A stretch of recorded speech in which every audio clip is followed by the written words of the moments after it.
사랑이 많으신 하나님 아버지 감사합니다. 오늘도 우리에게 하나님의 말씀을 사모하게 하시고 하나님 말씀을 배우러 나올 수 있게 하시니 감사드립니다. 다니엘에 기록된 하나님의 뜻을 우리가 헤아릴 수 있게 도와주시고 그 뜻을 깨닫고 삶으로 실천할 수 있게 도와주시옵소서. 우리가 무엇보다도 더욱더 겸손해지기를 소망하며 예수 그리스도의 이름으로 기도합니다. 아멘. 아마 오늘 강의를 들으시면 그동안에 쭉 신앙생활 하시면서 가지고 있던 다니엘의 큰 틀거리, 그리고 다니엘이 전체적으로 가지고 있는 메시지에 대해서 한 번쯤은 좀 새로워질 수 있겠다, 그런 생각이 듭니다.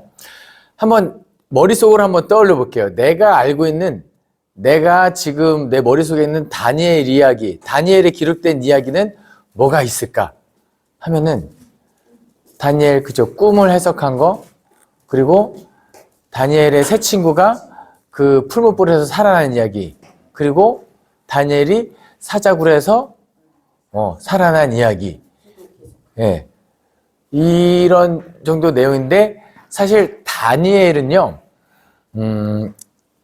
가장 핵심적인 메시지를 뽑으라고 한다면 하나님께서 온 세계를 통치하시는 분이다, 그리고 고난 중에 견뎌라, 이게 핵심입니다.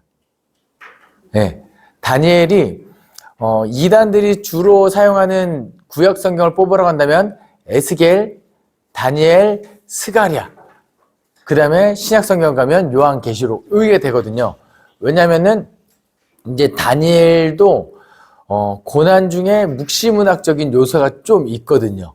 그래서 이렇게 환상 같은 것도 이야기하고 이런 부분들이 있기 때문에 다니엘은 그런 큰 의미가 있어요.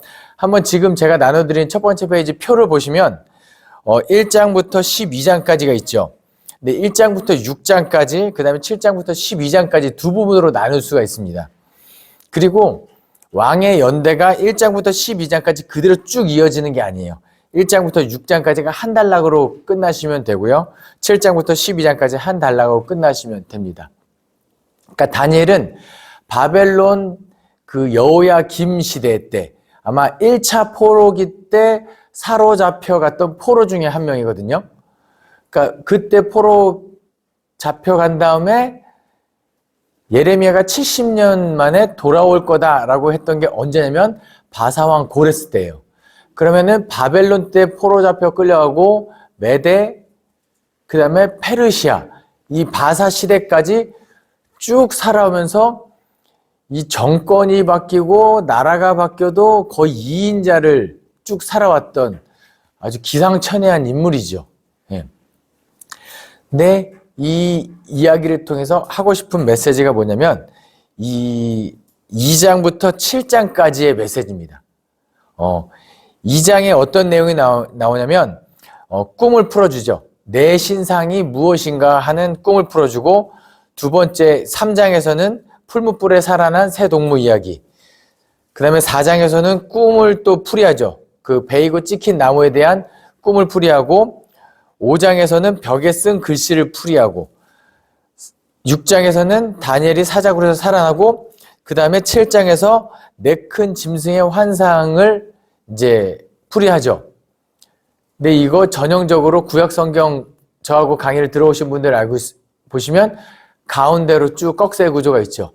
1장과 7장이 틀거리, 바깥 틀거리, 그 다음에 3장과 6장이 중간, 그 다음에 4장과 5장이 가운데 핵심 메시지. 뭐냐면 이방 나라들 아무리 강대국이라 할지라도 그 교만한 왕들을 하나님께서 정하신 때가 되면 폐위시키고, 정하신 때가 되면은 하나님께서 그들을, 교만한 왕들을 다 낮추신다.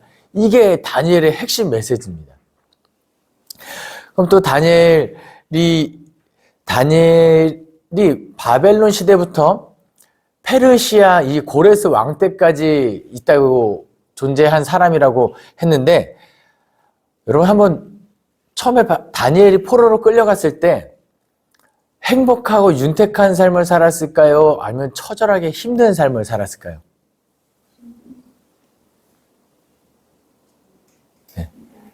힘들게 살았을 거예요. 다니엘 1장을 보면은 이제 이런 구절이 나옵니다. 4절에 곧 흠이 없고 용모가 아름다우며 모든 지혜를 통찰하며 지식에 통달하며 학문에 익숙하여 왕궁에 설만한 소년을 데려오게 하였고 그들에게 갈대아 사람의 학문과 언어를 가르치게 하였고 또 왕이 지정하여 그들에게 왕의 음식과 그가 마시는 포도주에서 날마다 쓸 것을 주어 3년을 기르게 하였으니 후에 그들은 왕 앞에 서게 될 것이다 하면은 뭔가 다니엘 포로로 끌려갔지만 좀 괜찮은 삶을 살았을 것 같죠? 아닙니다. 뭐냐면 그 유태인 학살을 그 빅터 프랭클라는 심리학자가 포로 수용소에서 겪은 이야기를 가지고 책을 쓴 게 있어요. 포로 수용소에서. 이 책은 한 번씩 보시면 아주 추천드릴 만한 책인데요. 그 포로 수용소에 끌려간 사람들이 다 가스실로 끌려가고 다 죽임을 당하는데 죽임을 당한 사람들은 어떤 사람들이냐? 노동력이 없는 사람들, 쓸모없는 사람들이 다 먼저 죽어가요. 실험체로. 그러니까 노동력이 있는 사람들만 겨우겨우 먹을 것 주면서 써먹다가 폐기시켜버리는 그런 느낌이거든요. 그러니까 이 다니엘도 마찬가지예요. 보세요. 곧 흠이 없고 용모가 아름다우며 모든 죄를 통찰하고 지식에 통달한 사람들, 그렇게 쓸모있는 사람들만 이제 데려다가 쓰는 거예요. 자, 우리 이 기준에 누가 통과할지 한번 생각해 보겠습니다. 용모가 아름다우신 분? 나는 나 정도 생겼으면 바벨론 사람들이 나를 데려다가 포로로 끌어갔겠다. 나는 너무 똑똑해서 쓸만한 사람이다. 아니요, 대부분 다 죽습니다. 보세요, 느부갓네살 왕이 마지막에 시드기야 왕을 포로로 끌고 갈 때 어떻게 끌고 가냐면 그 눈앞에서 그 시드기야 왕의 자녀들을 다 죽이고 왕조차 눈을 뽑아서 쇠사슬에 결박해서 끌려가요. 그러니까 한낱 다니엘 이 정도 사람들이 포로로서 대우를 잘 받았느냐? 아니, 그렇지 못하네요. 고난의 삶의 연속이었을 거다라는 거죠. 그리고 왕의 식탁에서 음식을 먹었다는 구절이 있는데요. 왕 옆에서 겸상했을 것 같지? 아닙니다. 이건 뭐냐면 왕이 주는 음식이 아니고서는 이 사람 생명을 부지할 수 없는, 그러니까 음식으로 길들이기를 했다, 이런 해석입니다. 예. 그러니까 다니엘이 그런 상황 속에서 1장에 보면은 자기를 담당하고 있는 사람에게 우리 채식하겠다, 이거 죽겠다는 소리랑 마찬가지였지만 어쨌든 또 하나님께서 보호하셔서 살아난 그런 이야기. 어쨌든 다니엘은 이렇게 1장부터 7장까지가 쭉 이어서 온누리를 통치하신 하나님, 그 가운데 고난 중에서도 어쨌든 구원하신 하나님의 이야기, 이렇게 보시면 되겠는데요. 다니엘을 보실 때 다니엘에 등장한 네 왕국에 대한 사전적 지식이 있으면 참 좋겠습니다. 첫 번째가 바벨론이에요. 바벨론은 남유다를 멸망시킨 나라죠. 그럼 이 바벨론이 어디에 의하여 멸망을 당하냐면 페르시아입니다. 여기서 성경에서 바사라고 이야기하기도 하죠. 그런데 페르시아 그 앞에 뭔가 한 큰 나라 이전에 메대와 바사, 그러니까 큰 두 세력이 연합하여 이렇게 바벨론 멸망시키고 결국은 그 중에 페르시아가 메대보다는 바사 쪽이 이제 흥왕한 그런 개념으로 보시면 되겠습니다. 그래서 바벨론, 메대, 바사, 페르시아, 그 다음에 헬라입니다. 근데 이 헬라가 다니엘의 주 활동 무대라고 보시면 돼요. 이 시대를 살고 있는 사람들에게 봐라, 다니엘 시대 때도 이렇게 힘들었지만 다 견뎠다. 너희도 견뎌라. 이 헬라 제국이 뭐냐면요, 페르시아를 멸망을 시킨 왕이 누구냐면은 알렉산더 대왕, 우리가 잘 알고 있는 알렉산더 대왕이 페르시아를 멸망시키고 저 동쪽으로 해서 동서양의 문물을 하나로 만들고 헬레니즘 문화도 만들고 했는데 이 알렉산더 대왕이 일찍 죽습니다. 단명을 해요.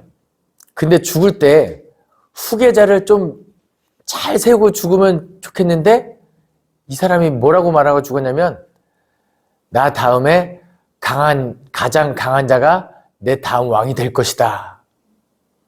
이러니까 어때요? 좀 알렉산더 밑에 좀 힘 좀 있던 사람들이 난가 싶죠. 네. 그래서 이 알렉산더 제국이 4개의 나라로, 4개로 나눠져요. 그게 카산드로 왕조, 리시마쿠스 왕조, 셀레우쿠스 왕조, 프톨레미 왕조입니다. 근데 이 다니엘에서 기억해야 될 왕조는 셀레우쿠스 왕조와 프톨레미 왕조예요. 이 셀레우쿠스 왕조와 프톨레미 왕조가 한쪽은 애굽 쪽, 그러니까 이스라엘 입장에서 남유다 입장에서는 남쪽이죠. 밑에 쪽을 담당하고 또 한쪽은 북쪽을 담당해요. 그럼 이 둘이 치고받고 싸우면 누구만 죽어나요? 고래등 싸움에 새우등 터지는 거예요. 옛날에 6.25 시대 때 북쪽에서 밀고 내려오면은 그때 살아남기 위해서 사람들 뭐라고 하죠? 공산당 뭐 이렇게. 왜냐면 공산당을 지지하지 않으면 죽으니까 공산당 이렇게 하잖아요. 그런데 국군이 힘을 내서 북쪽으로 진격해 올라가면은 이제 또 공산당 지지했던 사람이 죽어나는 거예요. 그때는 국군 해야 되는데 눈치 없이 올라오는 게 국군인 줄 모르고 공산당이 외치면 또 죽어나요. 이 사람들. 그러니까 이 헬라 제국 시대 때, 헬라 이 시대 때 정말 처절한 박해가 있었다고 보시면 됩니다. 바벨론, 메데, 바사 이때보다 헬라 시대 때 정말 처절한 박해가 있어서 이 시대를 살고 있는 사람들에게 견뎌라. 이게 다니엘은 이야기하고 있다라는 거죠. 제가 아까 알렉산더 대왕이 나 다음에 가장 강한 자가 왕이 될 것이다 라고 했던 게 성경에도 기록되어 있습니다. 11장 4절. 그러나 그가 강성할 때에 그의 나라가 갈라져 천하 사방에 나누일 것이나 그의 자손에게로 돌아가지도 아니할 것이요 또 자기가 주장하던 권세대로도 되지 아니하리니 이는 그 나라가 뽑혀서 그 외에 다른 사람들에게로 돌아갈 것임이라. 이 헬라 제국을 의미합니다. 그러니까 다니엘 때 예언한 이야기, 역사에 기록됐지만 나중에 봤더니 이게 미래를 예언했던 이야기구나. 그런 다니엘 이야기를 이 배경을 보시고 읽으시면 참 좋겠습니다. 그래서 다니엘의 중심 주제 아까 제가 말씀드렸잖아요. 세계 통치. 하나님께서 세계를 통치하신다. 라고 할 때 이 땅의 나라는 하나님의 계획 아래 정해진 기간만큼 유효하다. 그러니까 어느 정도 이 나라가 흥왕하지만 이때 어느 시점 되면 너도 끝이다. 라고 하나님께서 그때를 정하시면 망하는 거예요. 그게 8장 19절, 11장 27에서 29절, 11장 35에서 36절에 잘 나타나 있는데요. 8장 19절 말미에 이 환상은 정한 때 끝에 관한 것이다 라고 이렇게 기록되어 있습니다. 그러니까 다니엘 8장에 순양, 순염소 환상 때거든요. 순양과 순염소 환상은 뭐냐면요. 양이 있어요. 양이 있는데 양이 토실토실해지고 뭔가 흥왕하고 잘 뻗어나가죠. 이거는 어느 나라를 의미하면 페르시아, 바사를 의미합니다. 그런데 양이 그렇게 자기들끼리 있는데 어느 날 저 한쪽에서 강대한 염소떼가 나타나서 이 양을 다 핍박하고 다 양을 치죠. 그 염소는 누구냐? 헬라 제국입니다. 페르시아를 멸망시킨 알렉산더 제국, 그 다음에 나온 헬라 제국이 이제 염소예요. 그러니까 8장 19절은 뭐냐면 페르시아 이제 끝이 됐다. 이걸 이야기하는 거예요. 이 환상은 정한 때 끝에 관한 것이다.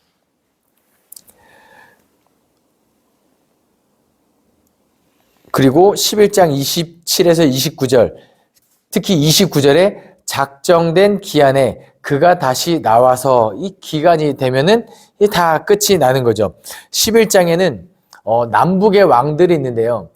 이거는 뭐냐면 다니엘이 다리오 왕 때, 이제 다리오 왕 다음이 고레스거든요. 고레스 원년까지 있다고 하는데, 그러면 고레스 원년이 되면은 이스라엘 백성들이 사로잡힌 지 거의 70년이 꽉 찰 때쯤이거든요. 근데 다니엘이 옛날에 예레미야의 책을 보니까 70년이 되면 우리 돌아간다 그랬는데, 이 기간이 임박했거든요. 그래서 하나님께 여쭤보는 거예요. 기도를 물어보죠. 그래서 미가엘이 나중에 다니엘에게 그 환상을 다 알려주는 내용이 있죠. 남북에 마지막 왕들이 있을 때, 그래서 작정된 기한에 그가 다시 나와서 남방에 이를 것이다. 그 다음에 11장 35, 36절에서 35절에 정한 기한이 남았습니다. 36절에 그 작정된 일을 반드시 이룰 것이다. 그러니까 하나님이 온 열방을 통치하신다라는 핵심 메시지들이 이야기 중간중간에 기록되어 있다 보시면 되겠습니다. 그리고 또 두 번째 핵심 메시지는 마침내 하나님의 나라가 서서 하나님의 통치가 영원할 것이다. 2장 44절, 그 다음에 7장 27절인데요. 여러분, 이 하나님 나라가 영원히 서서 하나님의 통치가 영원할 것이다 라는 메시지를 왜 다니엘서에 기록했냐면, 이 메시지를 듣는 사람들이 지금 어떤 상태일까요?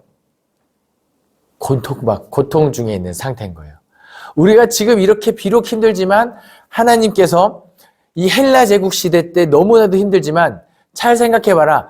바벨론 때도 그 나라가 영원할 것 같았지만, 그의 핍박이 영원할 것 같았지만 그것도 하나님이 정할 때 끝이 났다. 그 다음에 메데 페르시아 시대 때도 여전히 하나님께서는 역사하셨고 우리는 살아남았다. 지금 헬라 시대 때 이거 도저히 경험해보지 못한 이 핍박이 있지만 이건 역시 하나님께서 정하신 데에 끝이 날 거고, 영원한 것은 무엇이냐?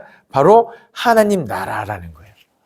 우리나라, 우리가 살고 있는, 하나님께서 우리를 택하신 백성이기 때문에 다시 세운 이 나라만큼은 하나님께서 남겨두실 것이고 통치가 영원할 것이다.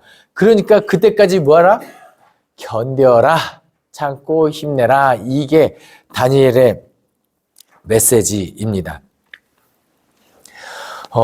이 큰 틀거리를 가지고 다니엘을 쭉 통독하시면 되겠습니다.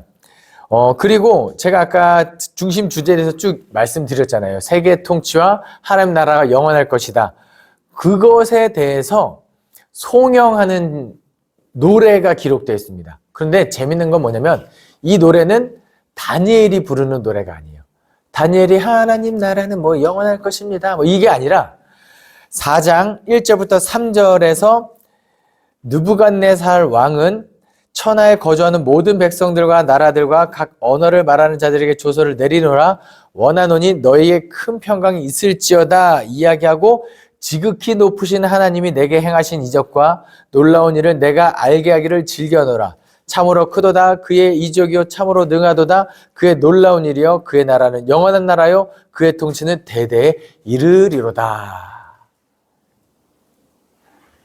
누구예요? 4장에서 느부갓네살.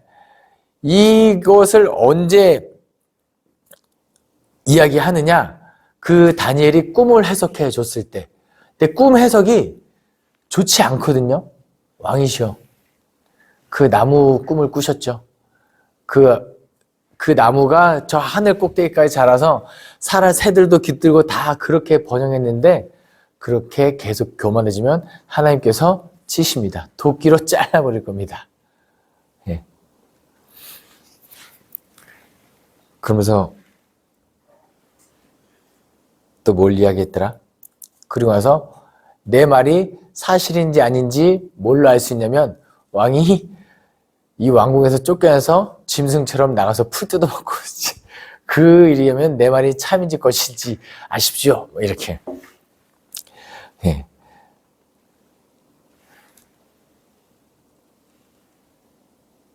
죄송합니다.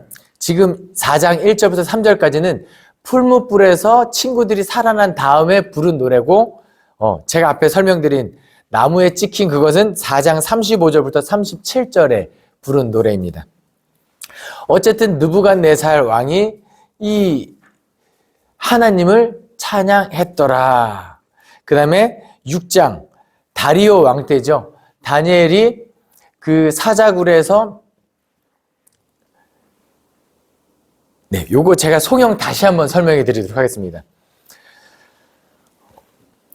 다니엘에는 송영이 이제 세 가지가 나오는데요. 첫 번째는 이제 친구들이 풀무불에서 살아났을 때 지극히 높으신 하나님에 대해서 찬양하는 내용이 4장 1절부터 3절까지 기록되어 있고요.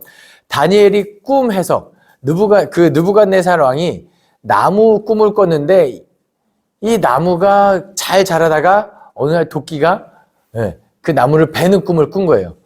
그러니까 사람들이 다 해석 못하는데 다니엘 해석을 해줘. 왕이시여, 하나님께서 이 나라를 번영케 하시고 흥왕케 하셔서 이렇게 잘했는데 그렇게 끝까지 교만해지면 하나님께서 왕을 치실 겁니다. 솔직히 이 말을 들으면 저놈의 목을 당장 치라고 당시 시대 상황이면 그러고 남을 거예요. 심지어 그 왕이여 내 말이 참인지 거짓인지 어떻게 할 수 있냐면 왕이 이제 쫓겨나가지고 저 짐승처럼 풀 뜯어먹고 살게 될 겁니다.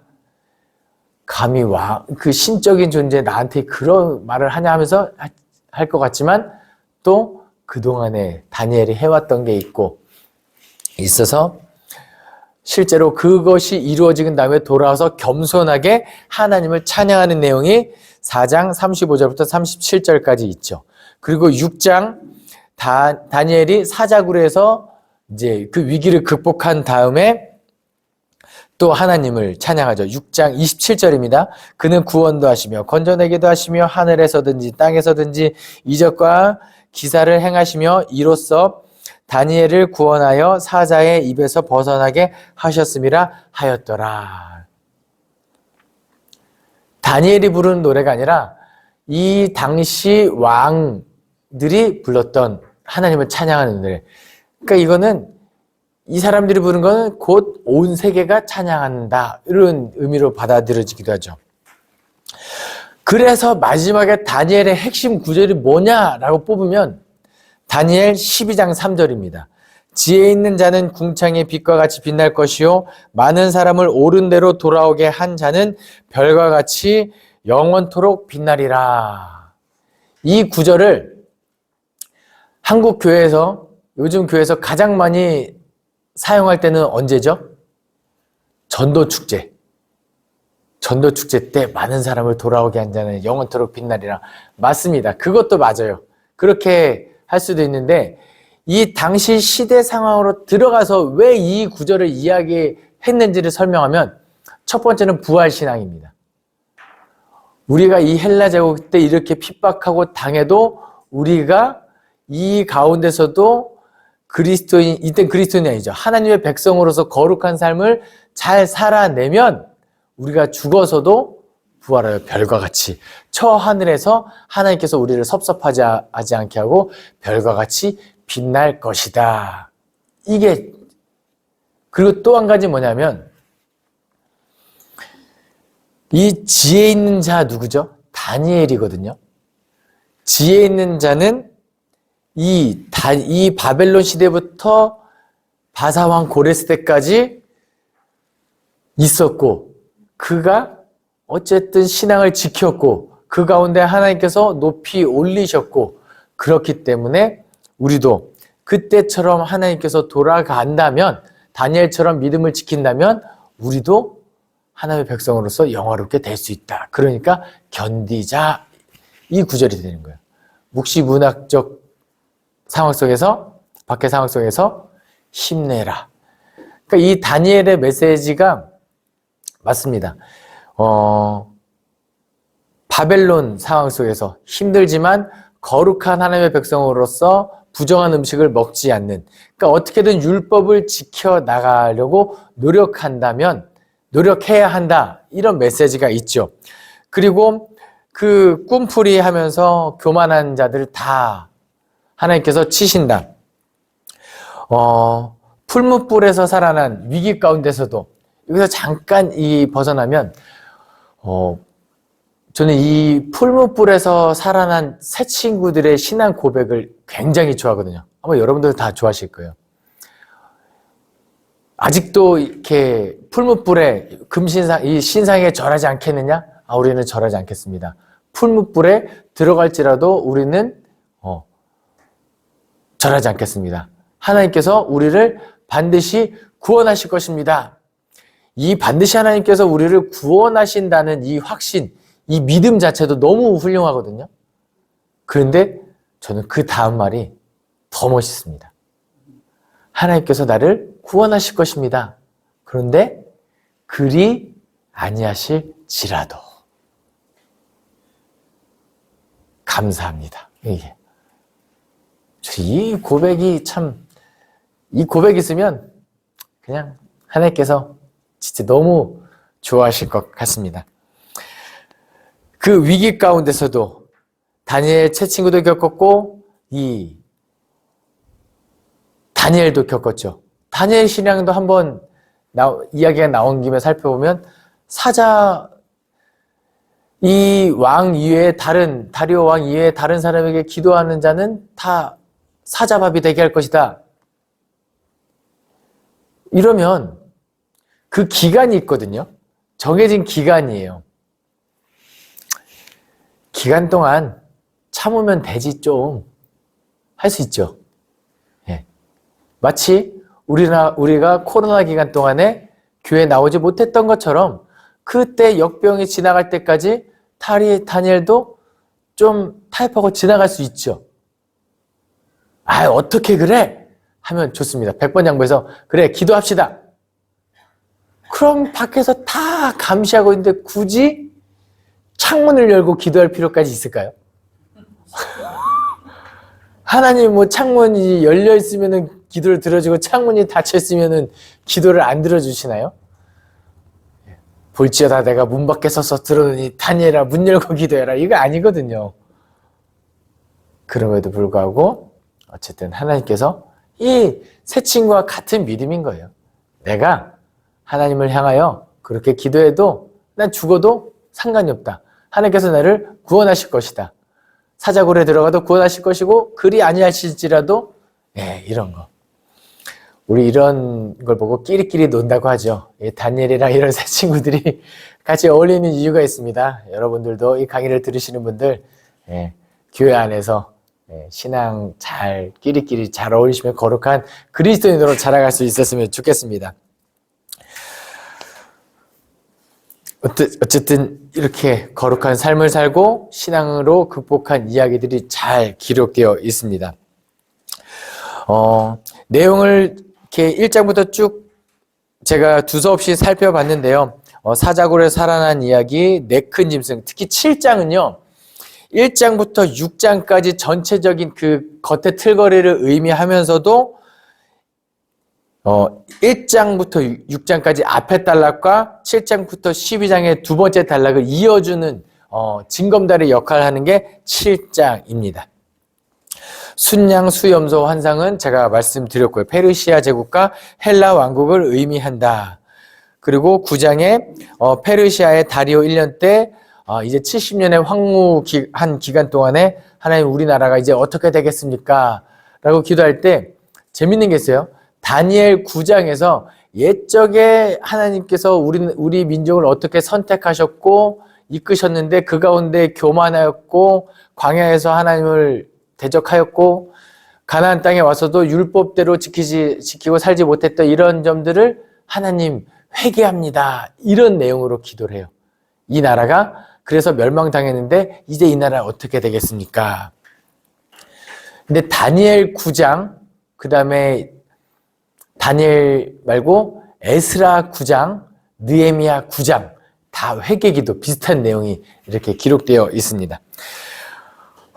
그리고 10장, 11장, 12장은 천사들을 통해서 마지막 날의 일을 알게 하는 이건 진짜 마지막이에요. 이것을 어떻게 성경은 이야기하고 있냐면 분명히 다니엘은 고레스 원년까지만 살아있던 사람이에요. 그때까지만 활동했던 사람이거든요. 그러니까 그 뒤에 아하수에로, 아닥사스다 왕, 그 다음에 헬라 제국을 경험하지 않은 사람인데 그가 예전에 썼던 책들을 보니 그때 이런 것들을 예언했구나. 역사서가 나중에 예언서에 기능을 하는 그런 식으로 기록되어 있습니다. 그래서 페르시아 제국 때, 헬라 왕국 때, 남북의 마지막 왕들 때, 그리고 진짜 이 땅의 마지막 때까지 기록하고 있는 책이 무엇이냐? 다니엘입니다. 그래서 여러분들께서 이 성경 통독을 하실 때 이 큰 틀거리를 옆에 두고 한 장 한 장 읽을 때 지금 이 전체적으로 다니엘이 이야기하고 싶은 핵심 메시지는 이거구나 라고 하시면서 읽으시면 되겠습니다. 혹시라도 또 궁금하실 만한 부분이 있다면 저기입니다. 바벨론의 5장에 바벨론의 벨사살 왕 때인데요. 이 사람이 어떤 폐악을 저지르냐면 왕궁에서 잔치를 엽니다. 잔치를 열고 술 마시고 뭐 하는데 갑자기 술잔으로 뭘 가져오러 가냐면 예루살렘 성전에 있던 성물들을 가져오라 그래요. 그리고 거기다가 술 따라 마시고 잔치를 하죠. 예. 그러니까 이 거룩한 하나님의 신성한 물건을 그렇게 함부로 사용한 것에 대해서 갑자기 손가락에 나타나서 벽에다 글씨를 씁니다. 사람들이 이제 시겁하죠. 손이 나타나는 것도 문제인데 거기다 뭔가 글씨를 써요. 술 취하지 말라. 뭐 이래. 근데 거기에 써 있는 말은 뭐냐면 메네 데겔 우바르신. 메네라는 말은 뭔가 측량하다. 그 다음에 데겔은 저울의 제보다. 그래서 측량하다. 뭔가 메네는 이제 끝이 났다. 재보니까 끝이 났다. 그리고 측량, 데겔은 저울로 쟀는데 이게 공평하게 있지 않고 한쪽으로 기울었다. 너도 이제 끝날 때가 됐다. 우바르시는 나누어지게 될 것이다. 나누다 이런. 그래서 이 바벨론이 이제 나뉘어지게 되는 이런 내용이 이제 기록되어 있다. 그래서 꼭 통독하실 때 이걸 옆에 두시고 쭉 읽어보시면은 다니엘에 대한 내용은 우리가 또 교회에서 설교도 많이 들었고 읽어보시면은 이제 크게 어려움이 없을 것 같습니다. 기도하겠습니다. 사랑이 많으신 하나님 아버지 감사합니다. 오늘 이렇게 또 다니엘 말씀을 나누고 또 다니엘에 담긴 하나님의 귀한 뜻을 헤아릴 수 있게 하시니 감사드립니다. 하나님 삶의 모든 어려운 순간에도 하나님을 바라보고 의지할 수 있게 도와주시옵소서. 하나님 그리고 온 땅의 통치가 하나님의 있음을 기억하고 하나님의 뜻에 합당한 삶을 살아갈 수 있게 도와주시옵소서. 감사드리며 예수 그리스도의 이름으로 기도합니다. 아멘.